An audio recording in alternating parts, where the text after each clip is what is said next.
So throughout the Clone Wars and really the entire prequel trilogy, we see a variety of infantry droids deployed by the CIS and its predecessors. And while some of these droids may look very similar, they are actually pretty different. So I figured today we'll take a step back and look at the types of droids deployed by the CIS. I'm Colin, and this is Sci-Fi Deep Dive.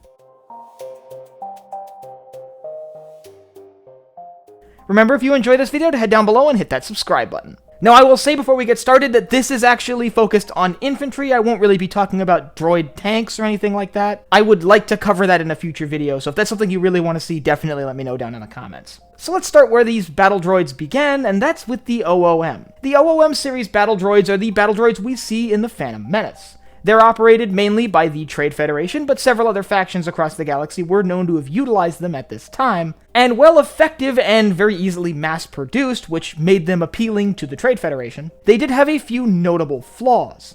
And the most notable is the one that's exploited in the Phantom Menace. These droids were incapable of independent thought, instead relying on a central computer to coordinate their movements. This is why, with the destruction of the droid control ship in orbit over Naboo, all of the battle droids on the surface simply shut down. After the Trade Federation's defeat at Naboo, the company behind manufacturing these droids, Bactoid Armor Workshop, immediately went to work implementing some improvements. 10 years later, they were ready to release the common battle droid we see used during the Clone Wars, the B-1 battle droid. While it may look very similar to the OOM series battle droid, it actually functions entirely differently, having a basic computer on board allowing these droids to operate completely autonomously if need be.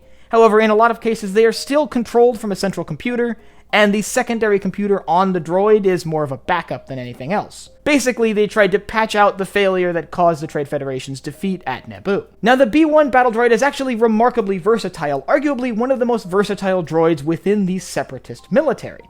We see them do everything from standard combat roles, which we most often see them in, to logistic roles, to officer roles on the decks of command ships. We see these battle droids refueling starfighters, we see these battle droids fighting fires, we see them do basically everything. Which is why it's not surprising that these droids were some of the most common infantry units used by the CIS. And not only did they play the mainline infantry role in combat, we also see them fill a variety of other roles. We see them carry out roles of things like snipers, and even in some cases special forces, although there were specialized droids for that. But the B-1 was not the only battle droid in this series, and there's a very prominent one here that I'm sure a lot of you are familiar with, the B-2 Super Battle Droid. Now, the B-2 Super Battle Droid made some improvements upon the smaller B-1, mostly things like adding armor and making the system generally more robust. This was meant to improve the combat survivability of an individual unit. Where the B-1s were kind of fragile and really just useful for overwhelming an enemy with numbers, the B-2s were designed to actually be a threat in combat. And it's understandable that these were generally viewed as more threatening than the B-1s. But that increased durability comes with a cost.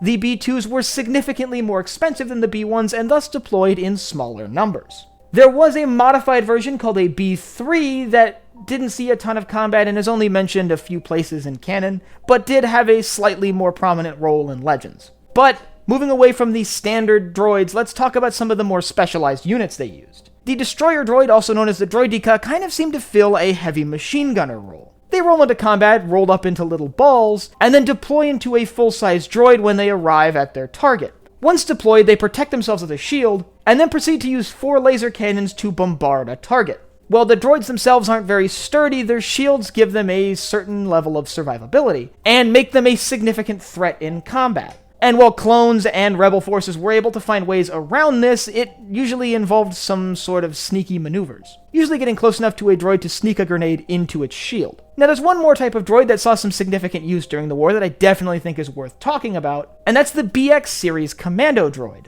As the name suggests, these were often used to fill special forces roles, operating behind enemy lines and infiltrating enemy facilities to take out crucial targets or sabotage equipment. To enhance their ability to carry out special forces missions, these droids have a lot of enhanced abilities. For example, they're generally more accurate shooters. They're also far more aerobatic than other droids, being able to do things like flips and parkour moves. They seem to be more tactically minded, where many other droids would just march towards an enemy. Commando droids seem to use maneuvers to try to outsmart an opponent. And ultimately, they just seem to be more capable all around in combat. However, once again, these seem to be more expensive than the standard B1s, so were only deployed in relatively small numbers. But as we could see, the droid armies of the CIS were vast, diverse, and could fill a wide variety of roles. And this massive droid force at the end of the war basically all received a shutdown order. So the Empire had the tough decision of figuring out what exactly to do with all of these droids. So if you're interested about some of the possible uses the Empire could have had for this massive droid army they now had to manage, I'll leave a link up here to my video on that.